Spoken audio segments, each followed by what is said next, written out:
In the heart of Atlanta, a respected judge delivers a devastating 75-year sentence to Marcus Jones, a young black man he believes is guilty of a violent robbery. The case is closed. But what if the justice served was a meticulously crafted lie? Tonight we uncover the chilling truth, how a forgotten piece of evidence and a twisted conspiracy within the very system meant to protect us reveals that the real criminal wasn't the man behind bars, but the one wearing a badge. Get ready for a story of shattered innocence, relentless pursuit, and a stunning revelation that will make you question everything you thought you knew about justice. Imagine a courtroom packed not just with bodies, but with the suffocating weight of shattered dreams. Every eye fixed on Judge Elias Thorne, a man whose gavel had carved countless destinies in the bustling city of Atlanta, Georgia. The air hung heavy thick with the summer heat, but even more so with the palpable tension of a decision about to be delivered. Thorne, at 62, with 35 years gracing the bench, wasn't known for compassion or second chances. His judgments were swift, firm, and by all accounts, unshakable. His face chiseled as his rulings bore testament to the countless lives he had altered with the swing of his gavel. And then there was Marcus M.J. Jones. At just 24 years old, he stood at the defense table, his hands trembling slightly, yet his gaze steady. He wore the kind of expression that comes from a lifetime of trying to prove yourself. MJ wasn't just another defendant. He was a talented, aspiring music producer, a young man who once dreamed of his beats filling stadiums, not the silence of a prison cell. He had always maintained his innocence even during his arrest for the armed robbery of Emerald Gemstone, a high-end jewelry store, a crime that left one clerk critically injured. Mr. Jones. Judge Thorne's deep baritone filled the room, a voice that carried the weight of absolute authority. You stand convicted by a jury of your peers for crimes that have caused irreparable harm to this community. Your actions were not only reckless, but calculated, and you have shown no remorse. In the back row, MJ's mother stifled a sob. She had begged the court to see him as more than a case number, to consider the boy she had raised, the boy who poured his heart into melodies, not mayhem. But the evidence, the cold, hard facts had spoken louder.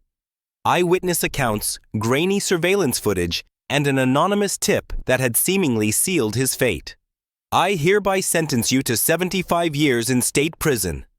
The gavel's strike echoed. Final and absolute. MJ stood motionless, his lips pressed into a thin line, as if holding back words he knew would never change anything. The room erupted. Gasps, whispers, the hurried shuffle of reporters jotting notes. But for MJ, the world had gone silent. He turned to look at his mother one last time before being led away, his shackled footsteps fading down the hall. This wasn't just a sentence. It was a societal declaration. In America, especially for young black men, the scales of justice often feel tipped. Statistics show a disproportionate number of wrongful convictions among minority groups. MJ's case at this point was another heartbreaking statistic. He was a young man with a dream swallowed whole by a system that seemed unwilling to truly see him. The crime itself had been a spectacle. A masked gunman storming into Emerald Gemstone in downtown Atlanta on a busy Thursday afternoon, brandishing a weapon and making off with over $200,000 in stolen jewels. The chaos left the store clerk Samuel Gaines fighting for his life after being struck in the crossfire. Marcus Jones, the aspiring music producer with no prior criminal record, had been arrested 2 weeks after the robbery. An anonymous caller tipped off authorities claiming MJ fit the description of the suspect seen fleeing the scene. The prosecution painted a damning picture. They connected him to the stolen goods recovered from a storage unit registered under his name. MJ's court-appointed defense attorney struggled to make headway against the mountain of evidence. There was the grainy surveillance footage showing a man with a similar build and gait, eyewitnesses who swore they recognized MJ's voice, and perhaps most incriminating of all, fingerprints found on the weapon left behind at the scene. Still, MJ maintained his innocence. I didn't do this, he told the jury during his testimony. I wasn't anywhere near that store. I've never even touched a gun. His alibi, a claim that he was working a double shift at his home studio that day, crumbled under scrutiny when his manager admitted on the stand that he couldn't verify MJ's whereabouts for the full day. The prosecution's closing arguments were as sharp as they were unforgiving. "This is a man who thought he could outsmart the law," the district attorney declared, pacing before the jury. "But the evidence doesn't lie. The fingerprints don't lie. The witnesses don't lie." In contrast, MJ's defense felt feeble, almost defeated. "Ladies and gentlemen of the jury," his lawyer pleaded, "there are holes in this case. Doubts. Isn't that enough to give this young man the benefit of the doubt?" But his voice lacked conviction, and the jury wasn't swayed. The deliberation was swift. Less than 3 hours. The verdict: guilty on all counts. MJ didn't flinch as the foreperson read the decision, but the tightening of his jaw betrayed the storm brewing inside. Judge Thorne, impartial as ever, prepared himself to deliver a sentence he felt was justified. He had seen hardened criminals in his courtroom, men who had mastered the art of manipulation. To him, MJ was no different. His gaze swept the courtroom before landing on MJ, as if searching for any sign of remorse or redemption. When the sentence was handed down, it was as if the room itself exhaled. For the victims and their families, there was relief. For MJ and his mother, devastation. The system had spoken, and it was unforgiving. But as Judge Thorne signed the sentencing papers later that evening, a faint flicker of something unsettled him. A nagging sense he couldn't quite place. He dismissed it, chalking it up to fatigue. What Judge Thorne couldn't know was that the trial had been just the beginning. The real story was waiting for him hidden in plain sight. And it was about to change everything. Judge Elias Thorne returned to his chambers, shutting the door against the lingering noise of the courtroom. He poured himself a cup of black coffee, staring into the swirling liquid as if it held some answer. The day had been long, but justice, as he saw it, had been served. Or so he thought. For decades, Judge Thorne had prided himself on absolute certainty. His judgments were swift, firm, unshakable. But something about this one, it was like a discordant note in a perfectly composed symphony. He dismissed it, chalking it up to fatigue. Little did he know the truth he had just buried would soon come clawing its way to the surface. Refusing to stay hidden, the trial had been one for the books. Local news outlets dubbed it the Jones robbery case, and it dominated headlines for weeks. Yet despite the public closure, that faint flicker of unease persisted in Thorne's mind, a quiet whisper in the back of his conscience. It started on an unremarkable Wednesday evening. Judge Thorne sat in his study, the warm glow of a desk lamp illuminating the cluttered stacks of legal briefs and case files. Retirement had been on his mind lately, a quiet life away from the gravitas of the bench. But tonight, there was work to be done. A new case involving police misconduct had landed on his desk, and the allegations were serious enough to warrant extra attention. As he thumbed through the documents, something caught his eye. An evidence log from a prior investigation. At first, it was just a passing glance, a meaningless detail in the sea of paperwork. But then a name leaped out at him: Marcus Jones. Thorne sat back in his chair, frowning. It wasn't unusual for names to resurface in unrelated cases, but this felt different. His pulse quickening, he flipped the page. The log detailed the inventory of a police evidence locker listing items confiscated during a separate robbery investigation that had taken place around the same time as the Emerald Gemstone case. One item stood out: a gun.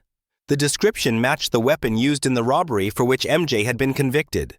The problem: this gun hadn't been submitted as evidence during MJ's trial. In fact, it hadn't been mentioned at all. Thorne leaned forward, the weight of his discovery pressing down on him. He cross-referenced the serial number with the trial documents still fresh in his memory. It was an exact match, same make, same scratches on the barrel. But the report claimed this gun had been seized during an unrelated arrest 2 days after the robbery. How is that possible? He muttered under his breath, his heart racing as he pieced together the implications. If this gun had been in police custody, it couldn't have been used in the Emerald Gemstone robbery. And if it wasn't the weapon, then whose fingerprints were on the one left at the scene? He couldn't shake the feeling that something was off. Thorne had spent decades navigating the labyrinth of the legal system, and he knew how easily critical details could be buried. But this wasn't a mistake. It felt intentional. This wasn't just a clerical error. It's a systemic failure. It's like a puzzle piece deliberately hidden, changing the entire picture. Determined to get answers, he requested the full case file for the unrelated robbery. It arrived the next morning, a thick folder brimming with police reports, photographs, and witness statements. The deeper Thorne dug, the more the threads began to unravel. The arresting officer in the unrelated case was the same detective who had testified during MJ's trial, Detective Arthur Vance. And then there was the anonymous tip. Thorne had barely given it a second thought during the trial, but now it seemed glaringly suspicious. He requested a subpoena for the tip line records, his unease growing with every passing hour. When the documents finally arrived, Thorne's blood ran cold. The call hadn't come from a random citizen. It had originated from a burner phone registered under the same detective's name. The walls of his office seemed to close in as the realization hit him. Marcus M.J. Jones had been set up. The evidence had been manipulated. The testimony orchestrated.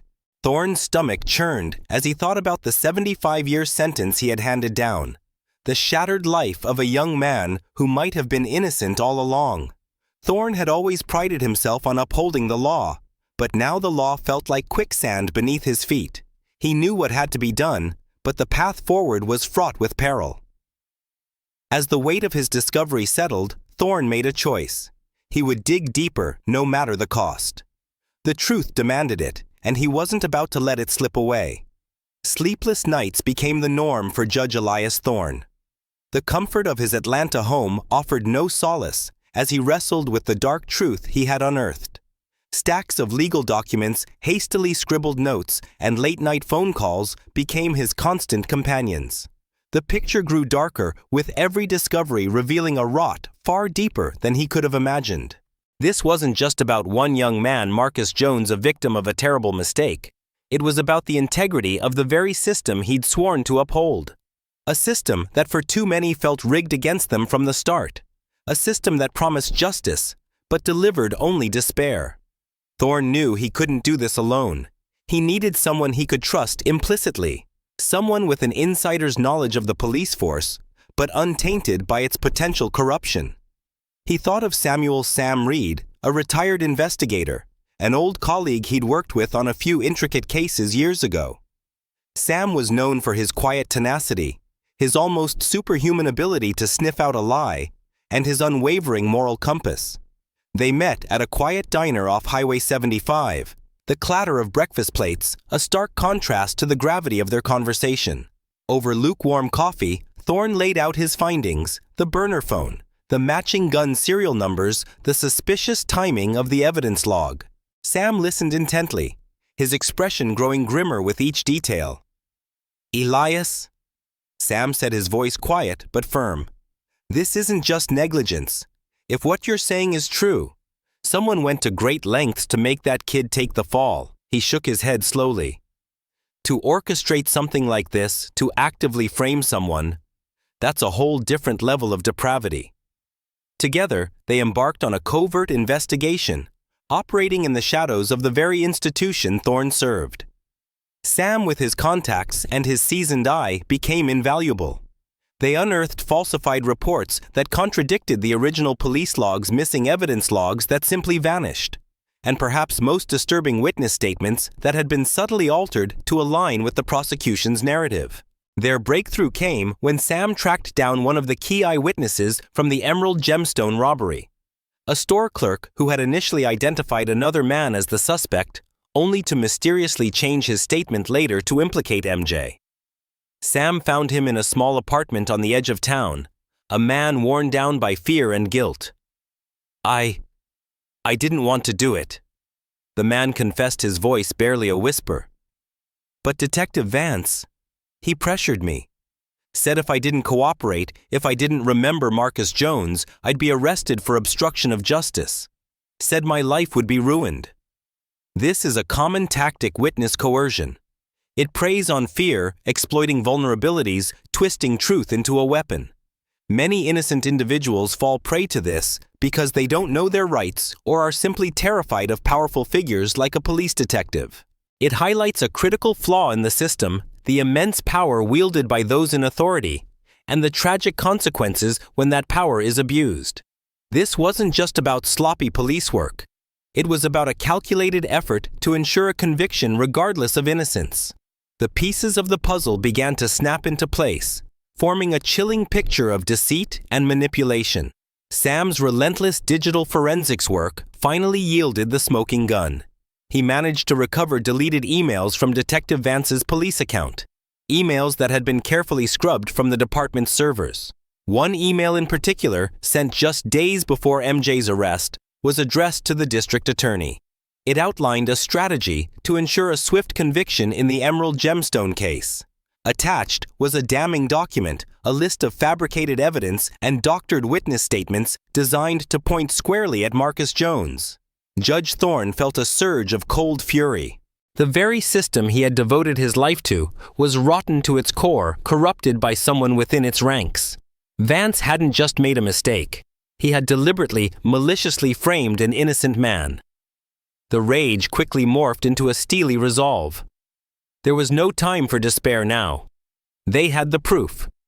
The truth long buried was finally unearthed, and the reckoning was about to begin. The calm before the storm was over.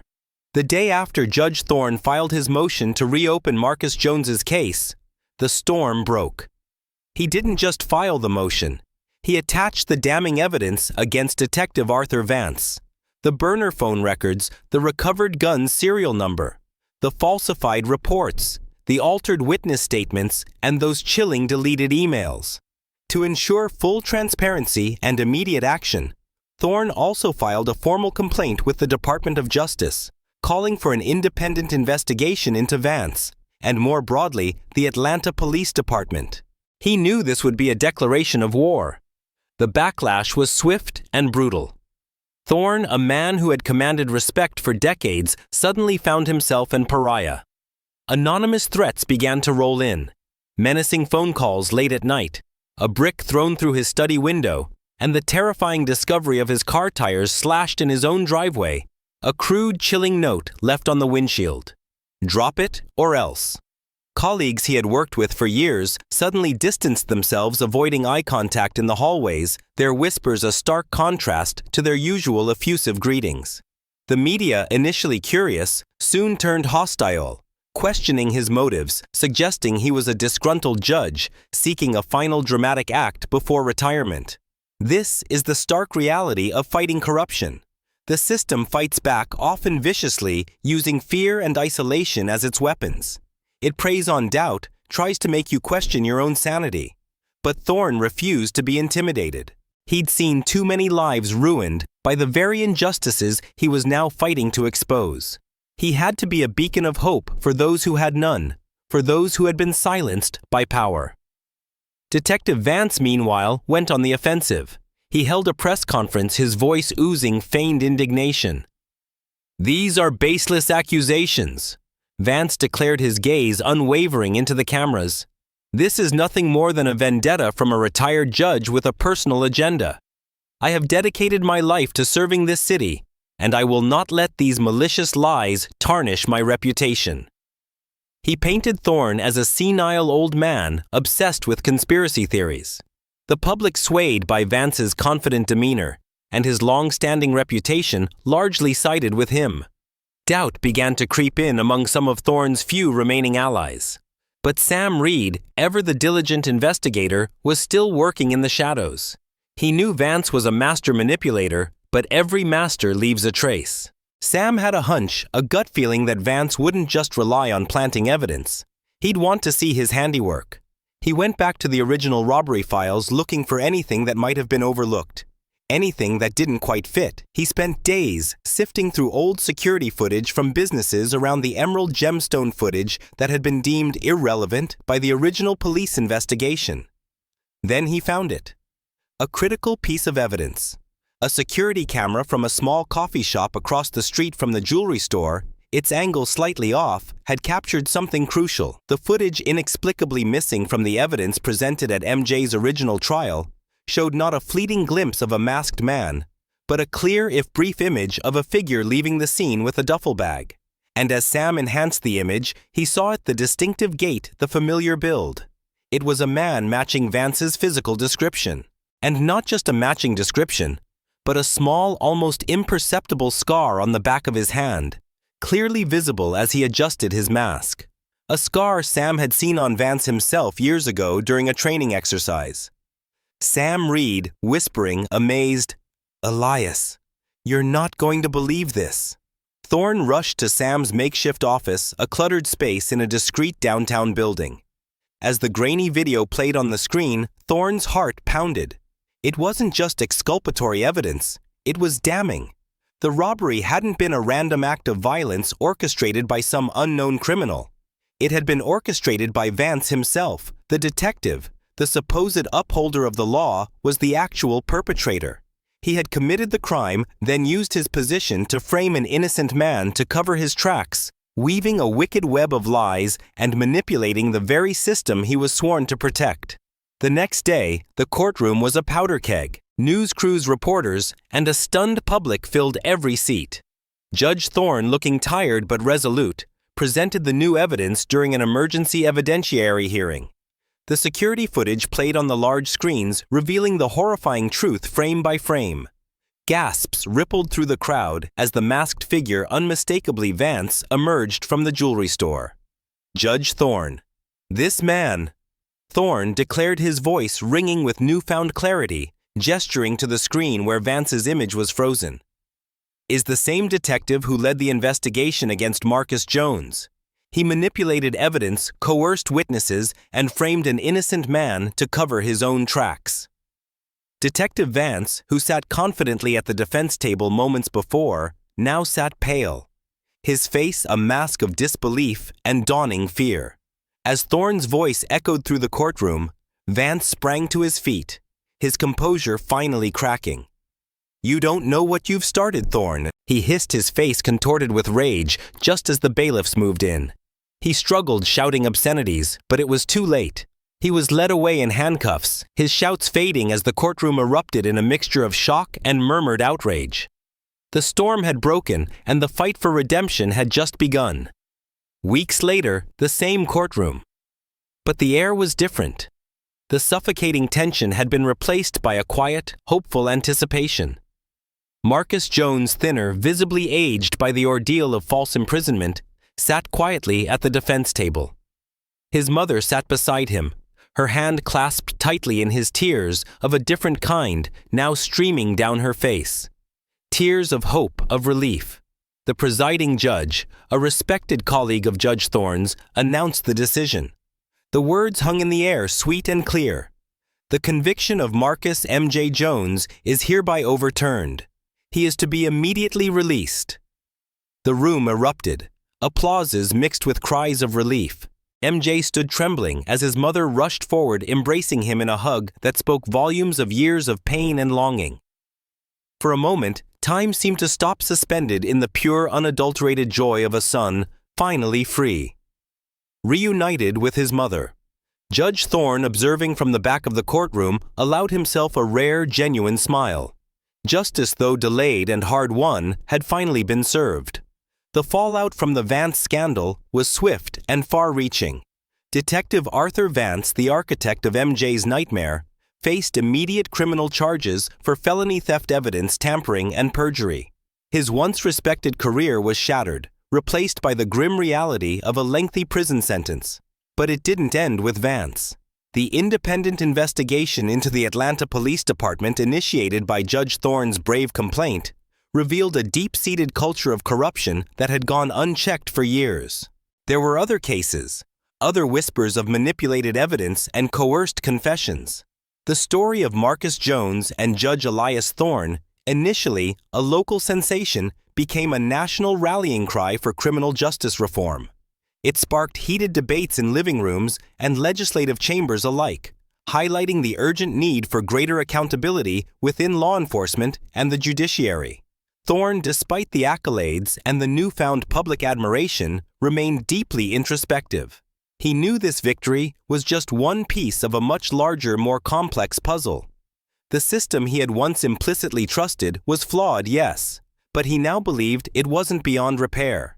He was determined to spend the rest of his career, even in retirement, fighting to make it better, advocating for real systemic change. As for Marcus Jones, his journey was only just beginning. Freed from the oppressive burden of a wrongful conviction, he vowed to dedicate his life to helping others who had been unjustly imprisoned. He became an advocate, sharing his story in communities, at universities, and even before legislative bodies. He founded a non-profit organization, Harmony for Justice, which provided legal aid and support to individuals battling wrongful convictions, helping them navigate the very system that had once crushed him. He found his voice not just in his music, but in his powerful testimony, becoming a beacon of hope for those who believed in the power of resilience and the relentless pursuit of truth. His music, now infused with the raw emotion of his experience, found a new audience, resonating deeply with those who had faced adversity and sought to overcome it. The story of Marcus Jones and Judge Elias Thorne is a powerful reminder that justice is not infallible. It is a fragile living thing that requires constant vigilance, immense courage, and a willingness to confront uncomfortable truths, no matter how painful they may be. It's a reminder that even when the system seems to fail, one person's commitment to integrity can ignite a spark of change, turning a personal tragedy into a catalyst for a more just society. Because sometimes the fight for justice doesn't end in the courtroom. It begins there, and it continues with all of us. If this journey moved you, if it ignited a fire in your spirit, then let it fuel your own fight. Learn more about organizations championing criminal justice reform and working to free the wrongfully convicted. Support those who tirelessly advocate for our communities. And don't forget to subscribe to our channel for more stories that illuminate, challenge, and inspire. Because sometimes for us, the fight for justice doesn't end in the courtroom. For us, it's often just the beginning, and together we keep fighting because the price of truth is something we can no longer afford to ignore.